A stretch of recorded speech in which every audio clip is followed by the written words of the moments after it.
TNT Open Mind Insights brings you powerful, authentic conversations, illuminating the path to better mental health care for all. So you and I have known each other about 11, maybe 12 years. We have. Yeah, it's been a long time. And when I first met you, we were both really embedded into photography and photojournalism. And right Absolutely. away, I was very interested in getting to know you more because of the amount of compassion and storytelling skills that you had right out the gate. Even though you were new to the business, I was like, wow, this person really gets it, like the meaning behind photography and storytelling. And then we didn't see each other for a little while, Right. but I had always knew that I wanted to at some point work with you because of that. And I had a career in the newspaper business, and I left that business and started my own company. And at that time, you came to mind Thank because you. I thought this is someone I want to be involved with the business. And then I found out that you were working on a master's degree in social work, and I thought, oh darn, she's leaving photography for social work. You got it wrong. And I was like, "Oh, that's too bad," but I still, connected with you and asked you about it, and come to find out, you had this vision to combine photography with social work. And I was Absolutely. like, "What is this? This is amazing. Tell me more." So then we began this journey together where, as I was shaping the business of ethical narrative, um, I asked you to advise me on ethical storytelling. I said, I'm doing this story. Here it is. Can you tell me how to do it better from an ethical perspective? And what you brought to me just like shook my world. Yours and mine both. Yeah. And I was like, wow, this is amazing. I've been in this business for 14, 15 years. And I never thought about these concepts. So I'm really excited to dive into some concepts that you've shared with me about ethical storytelling, trauma informed photography, the importance of storytelling, how we tell stories about ourselves and others is very important, and it shapes our perception of ourselves and others. So it's very important that we approach these things with the ultimate respect, care, and intention. And thank you for joining us and sharing these concepts and how that it's a mental health piece, right? So Absolutely. I'm going to ask you to share your backstory, what brought you to this concept of it, and pay attention. People watching this should pay attention to how you frame your own story, because you're Hmm. modeling that for others, and Right. how you tell your own story in an asset-based way. So please share your story with us and what brought you to this intersection of social work and storytelling. Well, first of all, I want to say thank you so much for having me and just thank you for having a very, very open mind to my vision. And that's actually what brought me to this point in terms of when I went back to school. And first of all, I have to say I'm a survivor. I identify as a survivor thriver now. Um, and it's it's been like a journey, and when I say that, it's not only myself but with my son. And one of the things that I can remember in us sharing our story with you know others, you know being a little hesitant about sharing um what happened to us. And so I can remember us talking after, and ironically I went back to school, but with that vision, like, of not letting photography go, but finding out how I can enhance it and how I could fuse the two together. And so ironically, just when ethical storytelling came up, like I just grabbed onto it. Um, and again, that changed my world. Um, just in terms of learning how to retell my story, tell my truth, and to actually see that other people were doing that too. And also, so with my background, I decided to also go on the mental health track. So as an associate clinical social worker, I'm going towards my licensed clinical social work, um, and just um, again focusing on mental health. And there's this modality called narrative therapy. And narrative therapy with images, you're like looking at um, the person is not um, the problem. The person is only in a problematic situation. Mm. So I really just like grabbed onto that subject um, in terms of, you know, we're actually the author of our own story. We're the author of our Absolutely. own truths. Yeah. And we can learn how to reshape it and tell it the way we want. And actually, I can remember sharing the concept with my son. And, you know, uh, I didn't, sometimes you don't really realize if your kids are listening to you. And I could just remember us being in an event one day, and he got up there, and he's a very charismatic person. And he got up there and he's like, life was rocky. He used one word. My mind was blown. Yeah, so previous to that, organizations had asked him to share his story in Right, which he would delve into detail about the trauma, and that became the focus of like right. all the, the difficulties that he faced and, that. And then for this event, he said it was rocky, It was rocky. and then he moved into, and now what is he doing? And now he was training others on, training other little people on how to learn, their sports that they were doing.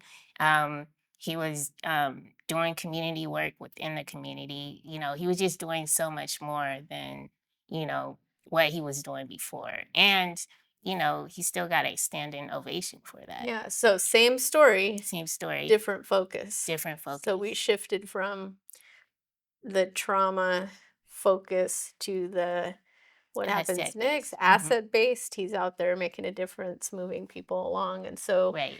how does that affect somebody when the focus of the story shifts? Um, it's empowering, Yeah. very and very healing, Hmm. to know that you're not a mess. Like, I mean, I'm serious, you're not. Like, you're a blessing. Like, you're just a unique Hmm. individual in this situation called life. Mm. Whew, that's Yeah. good.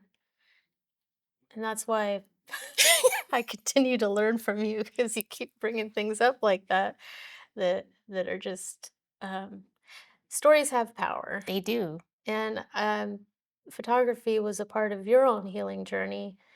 And what was that function for you? Why was photography so healing to you? Um, well, again, I've come from a traumatic, situation in terms of um, not wanting, there was a time where I didn't want to leave the house. And so when I found photography, um, that kind of helped me to see the world in a different way. And so um, that's how I came to um, came in contact with photography in So it helped general. you engage with the world in a Right, positive way. right, And yeah, also you're in control of the camera too, right? absolutely, Yeah. yeah. I can control what I'm capturing. Yeah. Yeah. So that was eye-opening for me to hear this story as a photojournalist that was going into communities and telling other people's stories all the time, you know, to think about it from the perspective of the people that I'm photographing. Hmm. Like, there's a power situation there. When they're not holding the camera, I have the power. Right. And then I'm reflecting their story back to them.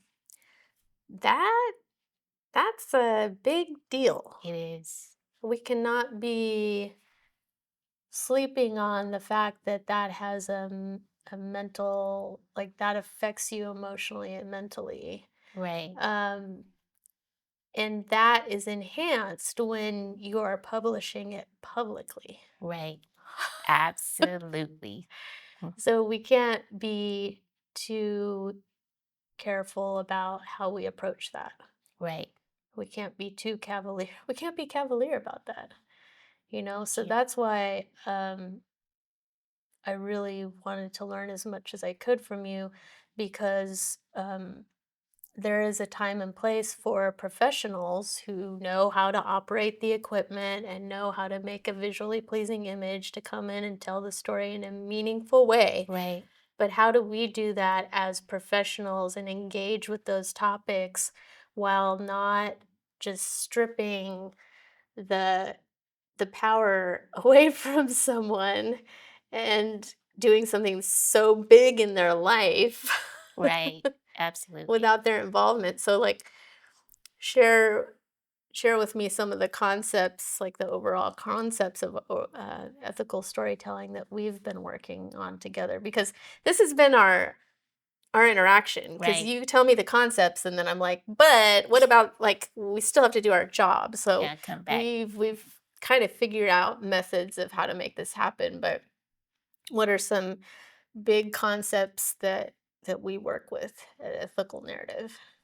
Trauma informed photography, Hmm. and which is kind of moved into healing centered engagement. Which I love that shift. So for Yes. the first 3 years of the business, we're doing trauma informed photography Right. to the best of our ability. And then about a year ago, you Right. said, hey, It's kind of it's switched. shifting to healing Healing centered. centered And I'm engagement. like, this is a really nice shift. Because again, we're saying, like, how do we create a healing centered environment for people that tell their stories? Right. So, Which, how do we? well, two C's. Actually, the two C's started with trauma informed photography, which is collaboration and celebration. And then we get to healing centered engagement, which is um, community collaboration and celebration. It's more of a collective, like being able, and I was very blessed to be able to do that with ethical narrative, Mhm. sponsoring the situation. Yeah. So, Yeah. So we're community collaboration and also consent. and Consent. consent, Yeah, yes. that's another Yeah. one too. Well, So the consent is part of the collaboration. yeah. Yeah. Yeah. So we're attempting to find ways to involve people in the storytelling process more Right. than has typically been done in the typical photojournalism or storytelling process, which pretty much the people that are being featured have zero. Like, once they say yes, that's it. We own Right. the story, we own the material, we own the publishing, we own the profits. Right. And then it's on the internet for the rest of their their lives. So to us, we're saying, is this really how we want to operate? I say Um, yes. yeah, we want to do it better, Right. essentially. Yeah. So how do we do it better? We're figuring it out as we go, Right. but I think we've discovered that some of the fears behind why not to do it that way are pretty unfounded. Right. Of course, we haven't done a double blind large experiment, but based on the stories over the last 3 years, involving people more in the storytelling process, has actually improved the work Absolutely. because we're hearing more from them, we're learning more, we're going deeper, um, because people have more trust that they're being heard and they Right. have some choices, and more collaboration. They're a storytelling partner with us Absolutely. rather than Yeah. just a subject. In fact, we don't even use the word subject. Not at all. Not anymore. No, it's a person, not a subject. Mhm. Um, so that's the work we're doing at Ethical Narrative, which continues to evolve. It's not um, we're not by any means done with our exploration, and storytelling is messy. So Very. we make mistakes, we fix them, we keep going, and it's a continual evolution. But I want to ask you about the project you did on your own, which Ethical Narrative did sponsor, but Yes. on your own. I'm excited to talk about it. Yeah, Yes. so which is your book and your storytelling exhibition. Tell us about that. So basically, I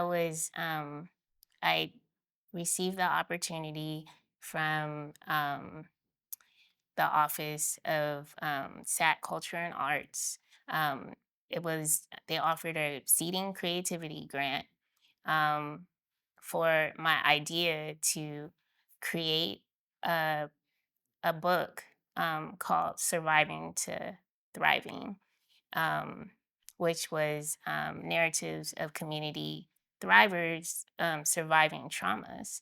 And the reason why I decided to do a book like that was, again, just thinking about my story and just understanding that there was a time that I didn't want to come out the house. But there was like these strong, um, it was like this village outside of the house that was, encouraging me to get up. And I can remember reading like, um, once you're at the bottom, you can only go up. And so just being around so many strong community leaders, but, you know, I actually didn't didn't realize the common theme was that, they were survivors as well. And I can just remember, um, especially when I went back to school, I just happened to be searching.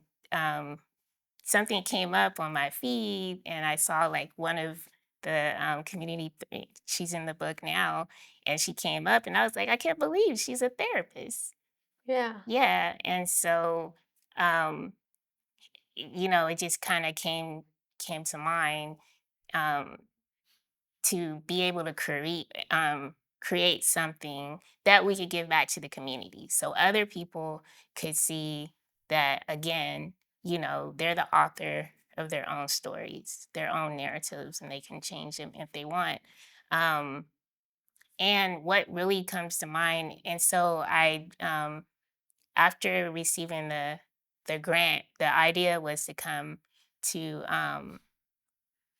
have different participants that experience they were survivors and they were doing amazing community work in the community, and then also being able to share that they're doing all this wonderful work, and Hmm. then in addition to that, to like us all come together in these different events and uplift each other and be part of this collective. Like, just Hmm. get chills thinking Yeah. about it, like, Yeah. us just being able to uplift each other.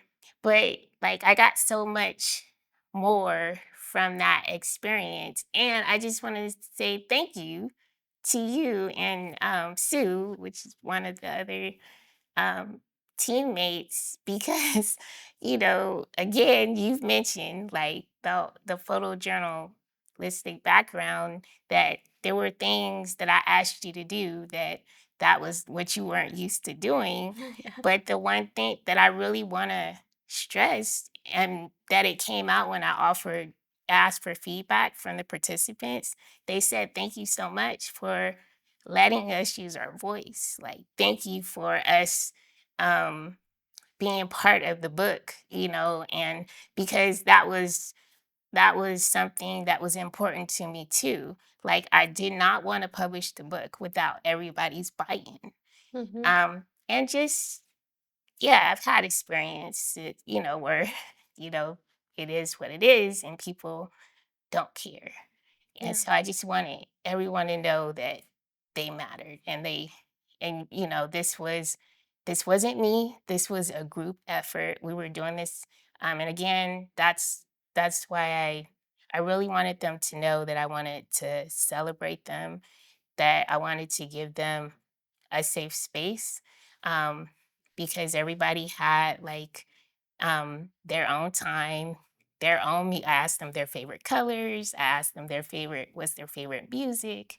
And So the portrait session, just to yes, clarify, had it the participants chose their favorite color for their background, right.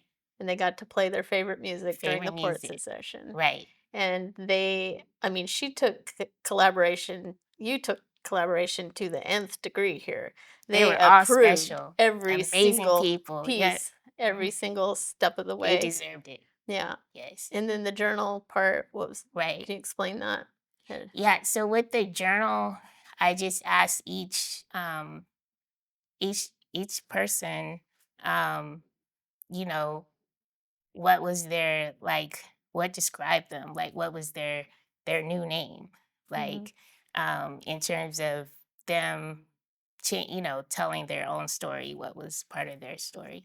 And then I also have to include myself too, because I feel like, you know like we're all in this together. So that's what that was. And then I asked them to write just, and not a whole lot, just a little journal entry, because I just really wanted people to focus on faces, Mhm. like how, like I just feel like, you know, um, your face in itself tells a story. So I wanted really to, and these were, I wanted to really put care in the portraits that I offered them to. Yeah, and then the journal was displayed on the page Right, and to them. So they're essentially writing their own story for the book. right. No reporter wrote their story. No, They sat down, pen to paper, wrote what they wanted to share, right, and chose the word that represented them right. in the way they wanted to be represented. So I was there for the opening. It was quite moving. People were in tears. It was a beautiful exhibit, and there's this book that it has a therapeutic purpose Yes, too. Um, it's so cool with ethical storytelling because there's two sides of it.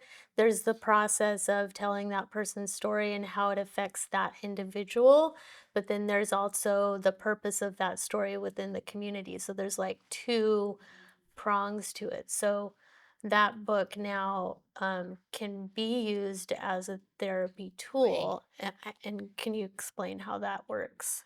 Well, I just wanted, the other part of the book is, I wanted, whoever was reading it to have access to the people that was captured and to be able to get into contact, because it's, everyone from, um, people that have been involved with, um, maybe human trafficking, or even to like, racial barriers and things of that nature. So I just wanted people to have access to these folks. And so that was the purpose of the book too. Um, and ironically, the initial, um, like, part of um, the grant was to offer, um, copies of the book to, one of the trauma, um, um, organizations, involved in helping people with trauma. Yeah, so Yeah. I personally would love to see these be placed in medical offices We're and working on that too. yeah, and therapy offices where people, if they're waiting in the waiting room, can look at these shining faces and see what's possible, Right. when Yeah. you're in the darkness yourself to see others that made it through is very powerful. Right. Well, it's definitely part of my future practice. Yeah. Yeah, it's gonna be, something that I could use with my clients, future Yeah. clients. Absolutely. And we'll link the book below so people can purchase copies of Yes. it. It is available Thank you. on demand. So it's really fantastic resource for people. A good portion of our audience is medical providers, Right. and they're going to come in contact with people um, who are dealing with trauma. What are some advice that you might give to them as they encounter people that are experiencing trauma at that moment? Or not maybe at that moment, but coming to them with trauma that's unhealed. Listen carefully. Mm, Actively listen carefully. mhm, Yeah. And intention with intention. mhm. Because sometimes that's all someone wants is not to feel like a cog. They want to feel like an actual human being. And then it's an added gift, or it's an added, you know, it's extra if that person is able to offer some types of supports or resources to supports. Yeah, super Right. important.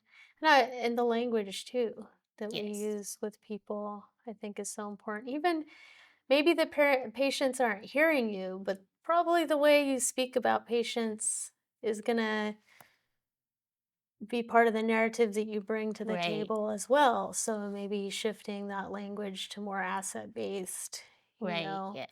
um, a person experiencing trauma that has unlimited potential for Right. their future. Yeah, that's fine. And I Yeah. mean, I know this is tricky for some people, but just asking, how may I support you in this moment?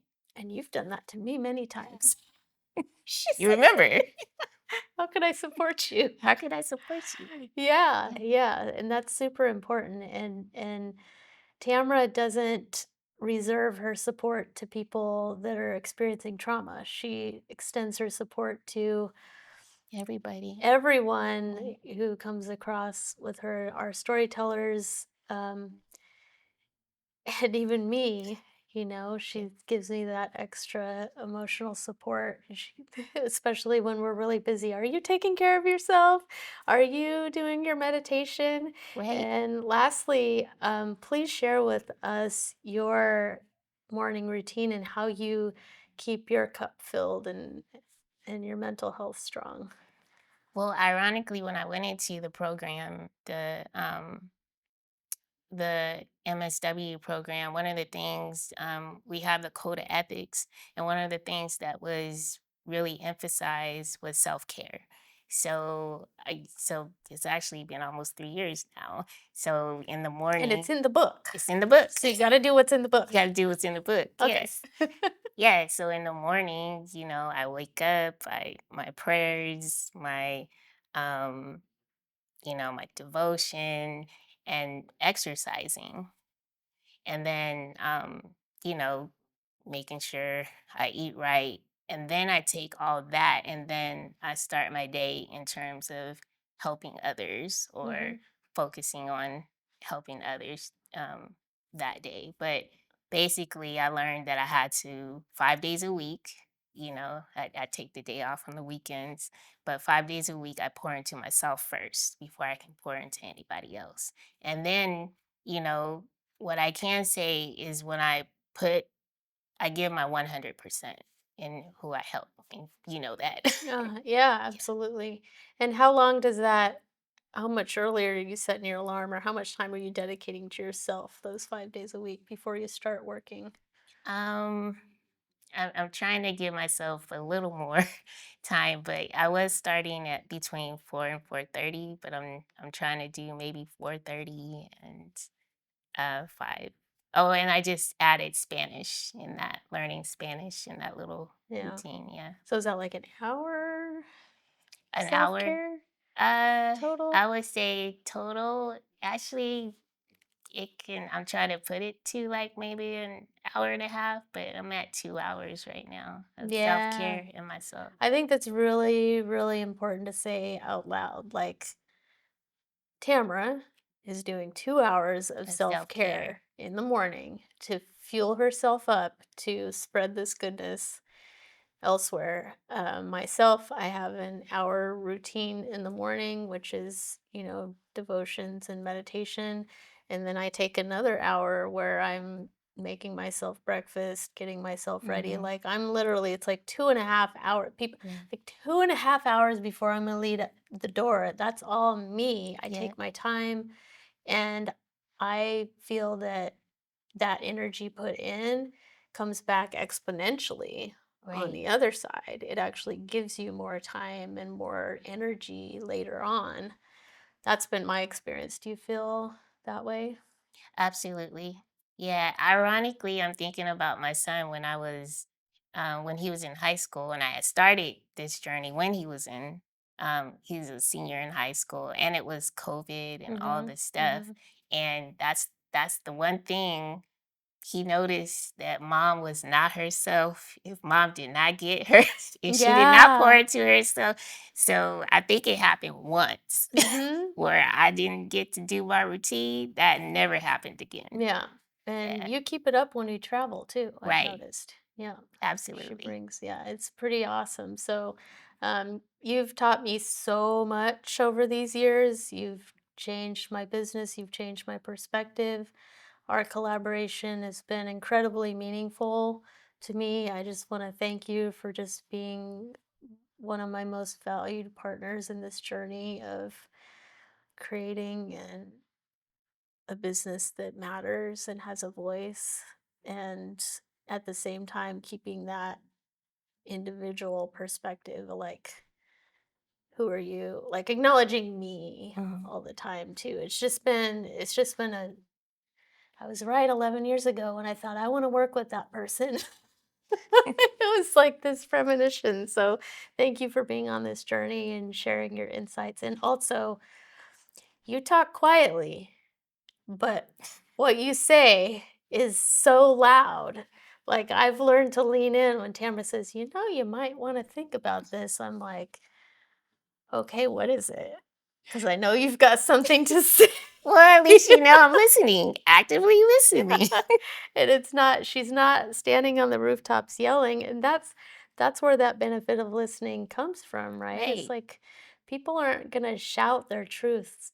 Maybe some people, maybe that's their personality, but um, anyway, thank you for sharing with TNT Open Mind Insights, and And thank you. Thank you for just being open to, inviting me here today, and also just in life, like, just you reached out to me, like, you listened. I can't say that everybody did that. Like, so that's a big deal. So thank you.